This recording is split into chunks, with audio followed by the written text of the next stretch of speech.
So I guess I'm gonna have to make a video for Schmeckle, because he's fucking dead. But yeah. So we're gonna be talking about this Maoist rebel news fella. He's a bit of a fucking idiot. So let's get right into it. Hey there, kiddos. Politipod here. You ever looked at a Holocaust denier and think, I wish someone would do that for Pol Pot and the Khmer Rouge? Well, guess what? I have a very special treat for you. That's right. Mr. Jason Unruh from Maoist Rebel News is going to tell us all about how Pol Pot Dindu Nuffin. Hey there, kiddos. Politipod here. You ever looked at a Holocaust denier and think, I wish someone would do that for Pol Pot and the Khmer Rouge? Well, guess what? I have a very special treat for you. That's right. Mr. Jason Unruh from Maoist Rebel News is going to tell us all about how Pol Pot Dindu Nuffin.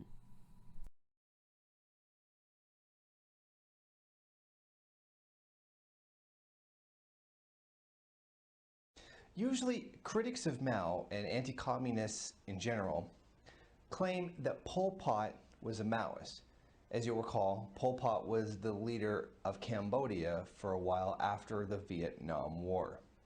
Since the majority of the population knows nothing about communism and even less about Pol Pot, it's always automatically believed that Pol Pot was a communist, he was a Maoist, and that millions of people were killed. Most of the public has been trained to automatically believe such things because they've been fed such a propaganda line about communism for the last 60 years that they'll automatically believe anything negative that's said about anything that's even falsely claimed to be communist.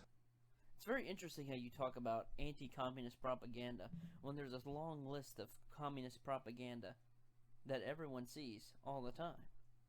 You can look at the USSR, China, North Korea, Vietnam, and several others. But you won't call out communist propaganda because you're an ideologue.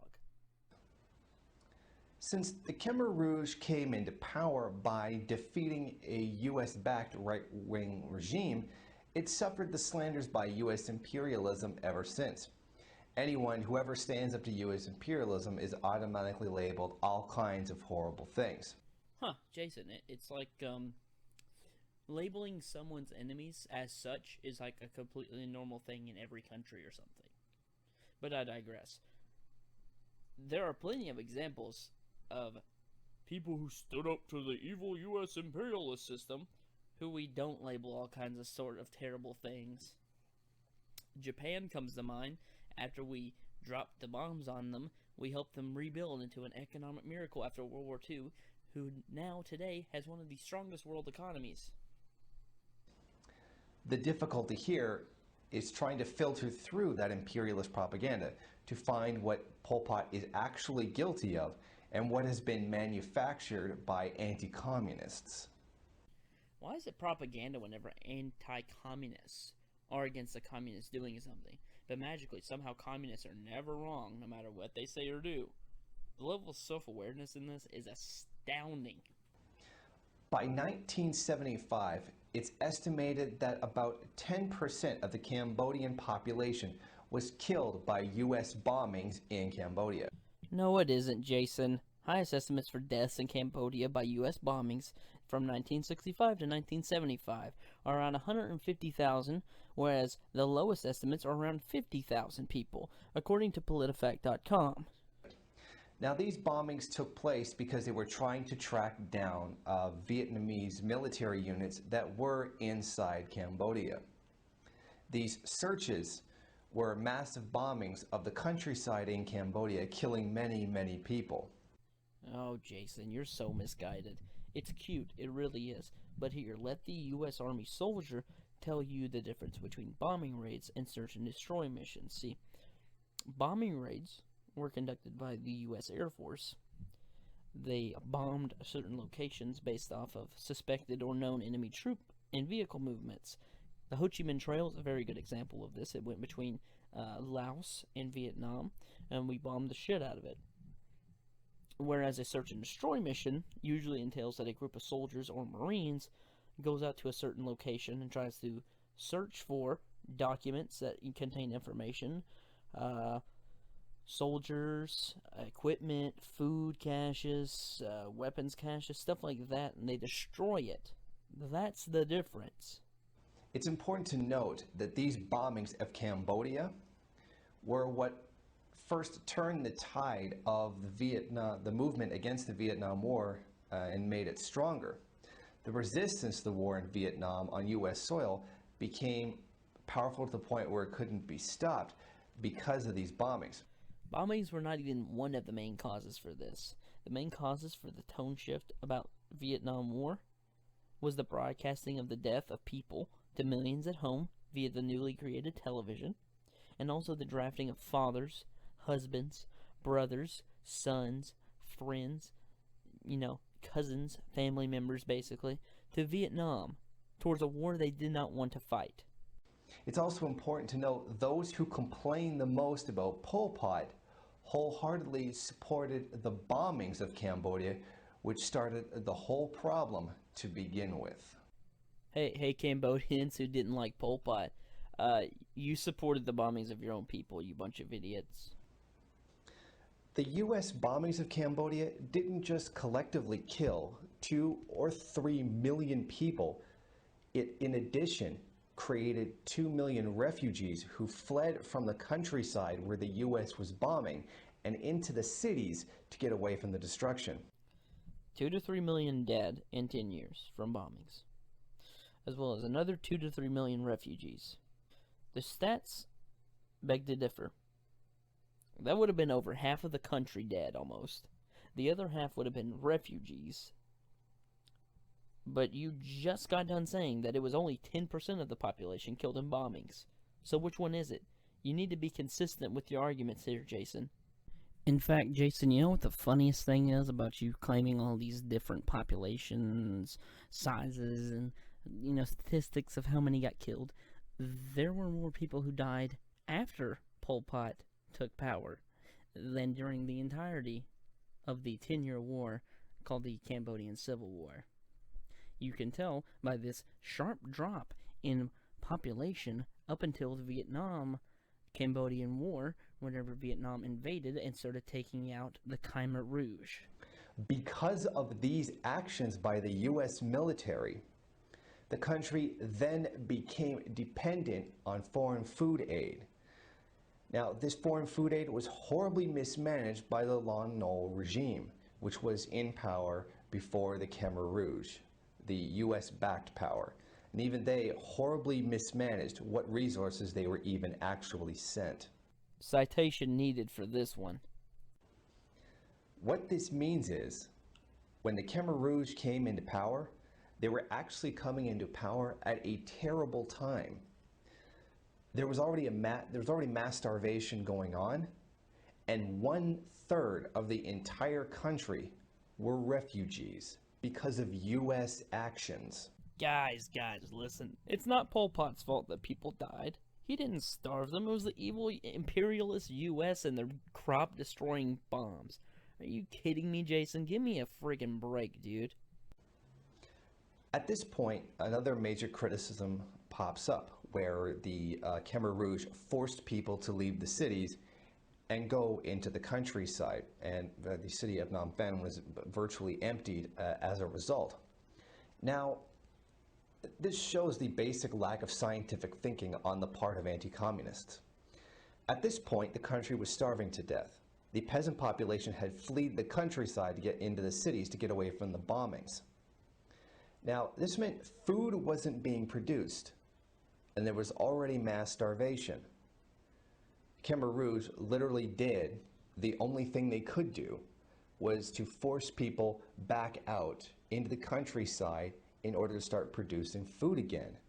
Because if they hadn't, starvation would have occurred on an even greater level. Literally, this was the only thing that they could do to save the lives of people who were starving to death and to keep it from getting worse. Yeah, guys, don't you know that forcing people to work is the only way for people to eat or make food? Just like killing them is the only way to make fertilizer. Duh, guys, come on. the anti-communists whine about fascism, the fact that people were forced out in the countryside to work to prevent the starvation of more people. Yet they're absolutely fine with the fact that the anti-communists were the ones who had caused the entire problem to begin with. The US bombings of Cambodia created the entire situation, and then the aid that was sent was mismanaged by a right-wing US-backed regime. It seems in the mind of anti-capitalists, anti-communists, Freudian slip. that you can go around bombing and killing millions, but anyone who steps in to try to end the starvation is the bad guy. It's typical hypocrisy by anti-communists. Anyone who disagrees with my argument is an anti-communist. This seems to be a reoccurring theme among anti-communists. They seemingly have no ability to understand that people need to eat, and that if there is starvation, you have to do everything possible to end it. This is the same deal with the forced collectivization of the Soviet Union under Stalin. So anti-coms don't like to feed their own people? Here's a list of countries who've lost millions due to famine. Let's go off of here, shall we? So let's just look at communist nations that have had mass famines, shall we? So, first one I see, North Korean famine at 3 million dead. The next one is the Russian famine of 1921, which was under Lenin, which had 5 million dead. One after that was a Soviet famine between 1932 and 33 under Stalin, with 10 million dead. And last but certainly not least, the Great Chinese Famine, which had 43 million dead under the Mao regime. A weather disturbance had happened. There was a change in the weather that caused a massive shortage of food. Now, what happened when there was a shortage of food? Some of the farmers, actually quite a great deal of them, instead of producing more grain, because there was still a market at the time, grain was still dependent on a market, what they did was they withheld grain from the market in order to inflate the price and make more. Please show me a citation. Most likely these farmers are trying to save food for themselves, but you know how it goes in communist land. You make me less food, so you're going to the gulag, suka! That's right. While there was already a shortage of food and people were suffering, the greatness of capitalism kicked in to try to make money, more money, off of human suffering. An order came out by the Soviet government that said, produce more grain, stop hoarding. Feed us before your family? You're trying to say that adding upon suffering is going to balance out the suffering that was already caused. What type of argument is that? So they didn't stop. They just kept doing it. And then they started growing just enough to feed themselves in protest. So Stalin, like everybody else, felt that these people were dangerous and they were causing deaths. So they collectivized it, kicked people off the farms who weren't producing food because to them making more money was more important than people who were starving, and took people who wanted to work and put them on the farms. What's that? You don't agree with communism? Well, we have a reason to believe that you're evil. Yeah, he really kicked them out there, Jason. That's also called he killed them in the Cambodian killing fields. So you got rid of the farmer, who knows what he's doing because he tried to feed his family, and you give it to the doctor, who you dropped out of the city, who has no idea what he's doing when it comes to farming. That's great idea. Terrific. His people were starving, and that had to be combated by making more food. Capitalism took a bad situation and made it worse in the name of profit, all to make more money. People need to eat, and if you're going to stand in the way of people eating, you're going to be removed and replaced with people who are going to make it so that people can eat. But by anti-communists, this is a great fascism, collectivizing the grain production, collectivizing the farms. and that caused famine. No. Capitalism caused a famine, or more specifically, a weather disturbance caused a slight famine, and capitalism made it so much worse. This is what anti-communists don't seem to understand. People need to eat. It's not optional. You steal people's food they produce to feed people, then killed them when they kept food for themselves. What is it with communists and passing the blame on others? Even with all the atrocities that were committed by Pol Pot and the Khmer Rouge regime, the United States, who was the loudest opponent of Pol Pot, was nowhere to be found while these crimes were taking place. Why didn't the US go in and try to stop him? Because they couldn't. Because they couldn't afford to, both socially and financially, because both resources had been completely drained in the Vietnam War, trying to keep the people from Vietnam from having the government they wanted. That's only a half-truth. Yes, the US was drained socially and economically from the Vietnam War. However, where is your source that proves that 100% of people within Cambodia, or even a majority of people within Cambodia, wanted a communist government? See, you tend to use this logic whenever communist invasions come up, but you blame the US imperialist when the only one acting like an imperialist was the Soviet Union and China during this entire time. Is what people seem to forget, that despite the fact that war materials were being sent from China and the Soviet Union, the South Vietnamese government literally had to call in another country's army to fight its own war. So the North Vietnamese never ever asked for help. They didn't ask for help from Viet Cong, the Khmer Rouge, the Pathet Lao, China, North Korea, the USSR, Cuba. None of that. Yeah, I find that very hard to believe. Because the people of South Vietnam didn't want capitalism. They wanted communism. That's why they could hardly find anyone to fight in the North. And another thing that seems to be forgotten is that there is no North and South Vietnam. It's Vietnam. The people of Vietnam didn't want U.S. imperialism. They didn't want them there, which is why they had to call in the U.S. Army to do the fighting for them.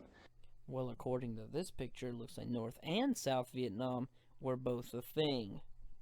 Really, South Vietnam's army, they couldn't find anyone to fight. That's why in 1968, they had about 850,000 as opposed to North Vietnam during 1968, which was about 290,000. The Viet Cong was around 108,000 to about 114,000. That's estimated around the time of 1964. China between 1965 and 69 was about 170,000, and the North Korean troops that were there were about 200. All of those combined still don't even add up to the 1968 numbers of South Vietnam's army size, which was 850,000, as I stated before. But at the end of the war, from 1974 to 75, was about 1.5 million. Not to mention U.S. involvement, which was 543,000 troops. During April 1969, South Korean troops were about 50,000, Thailand's troops were about 12,000, Australians were about 8,000, Philippines had about 2,000, and New Zealand had about 550. But no, you're right. No, South Vietnam, they didn't have anybody to fight for.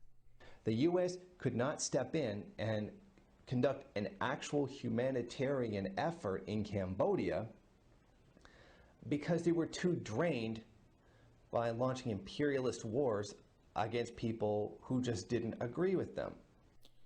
The U.S. couldn't help them because the government would have seized the aid just like they seized their farms. It's also a very important thing to remind people that it was actually communist Vietnam who actually stopped Pol Pot from killing so many people and committing the crimes that the Khmer Rouge actually did. The U.S. and the UN were nowhere to be found. It was actually communists who came in and stopped it. Hold on a second, Jason. I thought Pol Pot didn't commit any crimes. communists stop communists from killing people. So therefore, the communists, Pol Pot, didn't do nothing. Makes sense. Flawless reasoning there, Jason. You are spotless. It's also important to deal with the anti-communist view of the people killed. If one is to believe the narrative put forth by rabid anti-communists, then we would believe that Pol Pot and the Khmer Rouge went around killing 2 or 3 million people for no reason. That seems to be a form of logic for them, is that people go around killing other people for no reason. Now, this is simply ridiculous. As for the killing of people because they didn't do anything, I raised you one Adolf Hitler as an example of someone who did that. But regardless, they killed these people for a reason. Because they were the middle class. Because they fought against communism. Because they kept food for themselves to feed their family during a famine. With what reasoning can you justify murder and then say, oh, anti-communists make this up? You are so unself-aware. It's amazing. In fact, the Finnish inquiry that actually went in to discover what had happened had come back saying that between 75 and 150,000 people had actually been killed by the regime, many of whom were the upper class and intellectuals who opposed the regime. There was no 2 or 3 million people killed by Pol Pot. So, a little known fact about the study he points out here, it's actually written by a communist named Kimmo Kiljunen, who is part of the Social Democratic Party of Finland. But Jason, let's get on to this other point you make.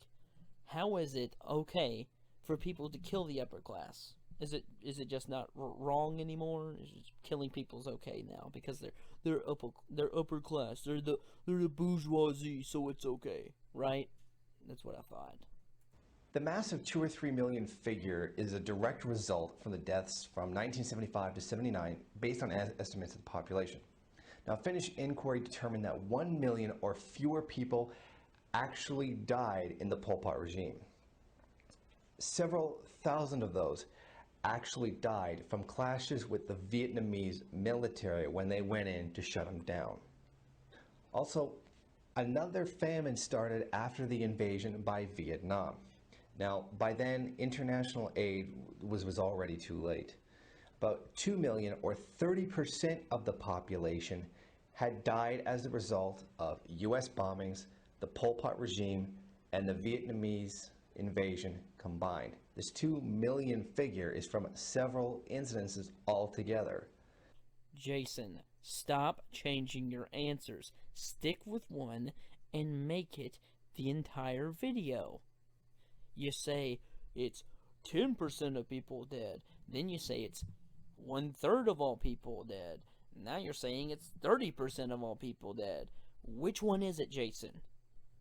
The vast majority of which was caused by U.S. bombings. U.S. actions killed more Cambodians than anything else that happened in the country.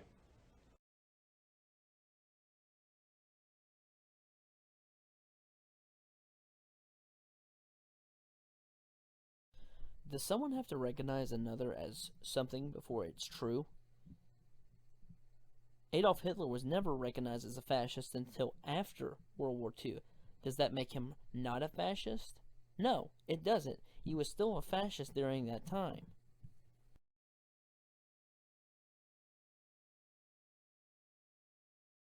If it sits like a dog and it barks like a dog, it's probably a dog.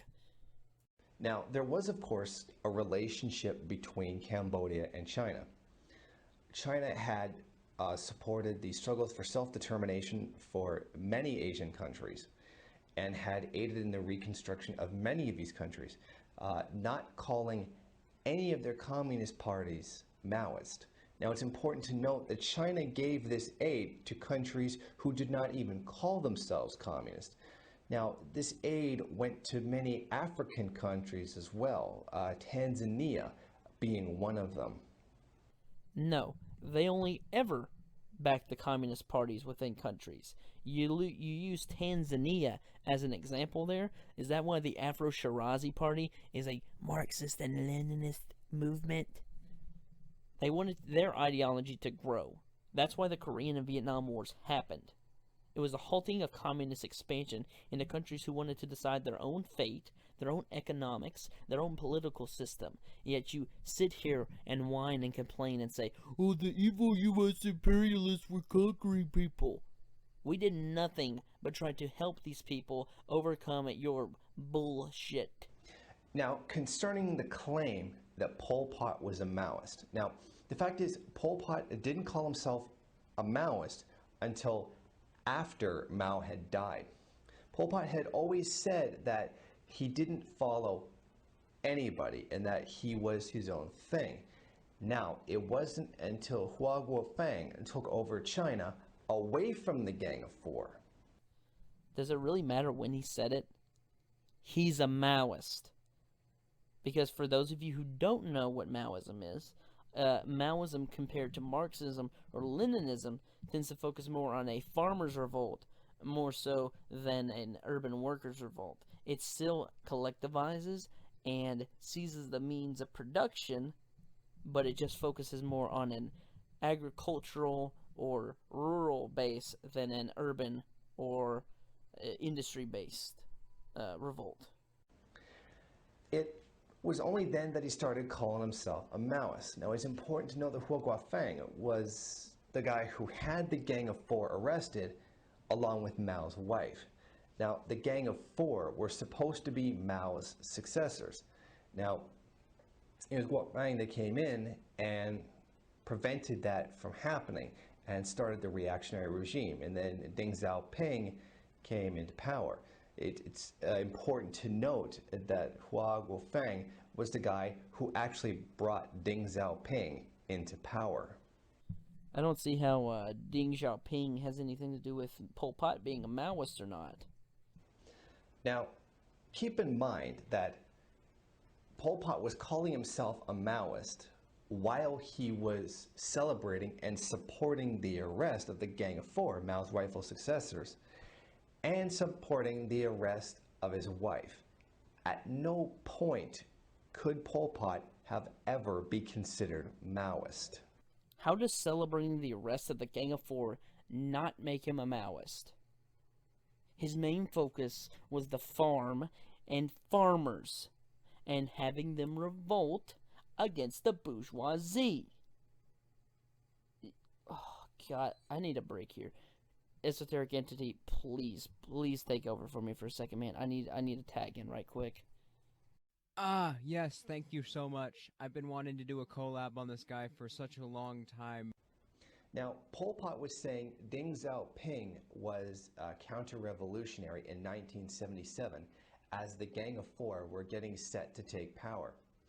Well, considering that Deng Xiaoping was a Bolshevik who openly argued that upholding Maoism does not mean that you have to imitate Mao, which is basically the equivalent of how you describe dissent in a regime where dissent is illegal. Describing him as a counter-revolutionary wouldn't be too unreasonable considering the political climate that he was in. Deng Xiaoping is even regarded as a Marx-Leninist by most historians universally on all sides, not just socialists, but also just, regular non-biased ones. Even Deng himself didn't consider himself to be a full-on Maoist. But then when the opposite happened, Hua Guofeng got in and then Deng Xiaoping came into power, he suddenly stopped calling himself a Maoist and gave his support to Deng Xiaoping. He didn't stop calling himself a Maoist, he simply threw his support behind Deng Xiaoping because Deng Xiaoping was the new leader of Maoist China. Throwing support behind another country having a new regime does not mean that the people throwing support behind the other country share the exact same ideology as the people leading the country.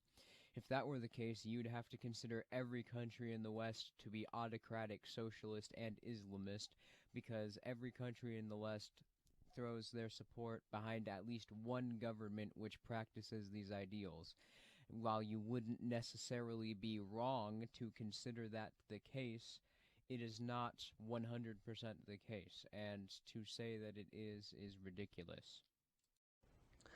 In other words, Pol Pot supported whoever was in power in China.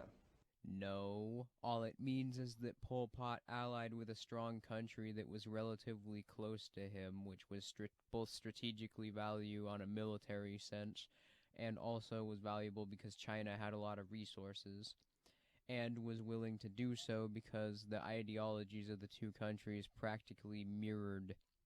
Even though, of course, Deng Xiaoping was going to change a lot of China's ideology after Maoism, he was still a Marx-Leninist and therefore had enough ideological common ground with Pol Pot for there to still be a strong relationship between the two regimes outside of simply situational means. The main reason for this was because he is an opportunist. So you're either completely isolationist or you're an opportunist. Nice black and white fallacy here. What he wanted was to gain the support and aid from who was ever there. Or particularly, he needed these after Vietnam had invaded. Pol Pot was whatever he wanted to claim to be at the time in order to take the most popular position that would get him the most international aid and support. If that's the case, then why is he a communist who practiced Maoism? Because Maoism was then and currently is one of the more unpopular ideologies. If Pol Pot was simply an opportunist who just wanted aid from anywhere he could get it, wouldn't it make more sense for his country to become a representative democracy, since that seems to be the more popular form of government that's supported by more governments? He was an opportunist who claimed to be anything and everything when the situation was best for him to do so. Just because you repeat yourself doesn't mean that you're correct. To say Pol Pot was a Maoist is an absolute lie. But he practiced Maoism in a Maoist regime. To say that he wasn't a Maoist simply because he kept a strong alliance with China after Mao Zedong lost power is, at best, an impressive feat of mental gymnastics, and at worst is you being an outright liar. Now, Pol Pot did use some of Mao's policies, but these same policies were used all the way throughout the Third World and were indistinguishable from them and Mao. Everybody at the time in that region was using them. So, oh man, it's almost like Maoism doesn't work and drags countries into poverty and despair. so you could hardly say that they were Maoists. Most of the Third World in Asia were using them. So it would be pretty much ridiculous to say that they were Mao's ideas that he was using. Wait, so let me get this straight. Pol Pot is not a Maoist because he allied with China after Mao Zedong lost power, and because other countries practiced the same policies as Mao, that somehow means that Pol Pot wasn't a Maoist. I think that just broke my brain. I have never heard something this illogical and stupid in my fucking life. Because one allies themselves with a leader who isn't a Maoist, that does not mean that the said person is any less of a Maoist. And just because other countries practice Maoism doesn't mean that you aren't a Maoist. I mean, what the fuck? That makes absolutely no sense whatsoever. If another country practices Maoism, then this regime can't be Maoist? By that logic, no country could have practiced Maoism. And how is it that if more than one country practiced an ideology, then no countries practice it? That's like saying that democracy doesn't exist because there's more than one democratic country in the world, or that governments don't exist because there's more than one government in the world. It's a ridiculous argument that makes absolutely no sense. Alright, Esoteric, thanks so much for your help, my man. I think I got it from here. Thank you so much for having me. I'd love to collab again, and I'm open to collab with anybody. The whole situation in Cambodia with Pol Pot and the Khmer Rouge is distorted and twisted completely by anti-communists, where it's even difficult to find the absolute truth. Now, these distortions are coming from the same people who take the crimes of Hitler and try to blame them on Stalin. Now, these are the same people who don't seem to understand that people need to eat and that it's important to get that food no matter what. Yes, citation needed here, buddy. And what the fuck type of argument is that? Who thinks Hitler's crimes were caused by Stalin? And who the hell thinks that needing to eat isn't a thing? What human being in their right mind says, "Oh, I don't need to eat forever"? Your arguments are so idiotic. This is why my next video is going to expose you for the plagiarist that you are. Because guess what, buddy? I found your fucking stash. In conclusion, Jason, it's very strange that you bitch about Holocaust deniers, but do the exact same thing with every goddamned atrocity ever committed by communists. You're doing all these mental gymnastics, trying to justify or deny or outright lie about the mass murders of millions of people by communist dictators. You aren't even consistent about whether or not people were killed. At least people who claim that actual communism hasn't been tried before are not doing the same thing as what you're doing. They aren't completely denying the realities of human suffering under these totalitarian regimes. And what's worse is that you can't even do this in your own fucking words. You have to steal these points from other people. Even other communists have been complaining about you in your habit of lifting words from other people's essays. You sound exactly like every Holocaust denier who's ever said there are no mass graves filled with Jews, or gypsies, or Slavs, or blacks, or gay people, or any of the other millions of people that Hitler killed. And yes, even communists like you and other retards that think communism works were buried in those mass graves. You're doing the exact same thing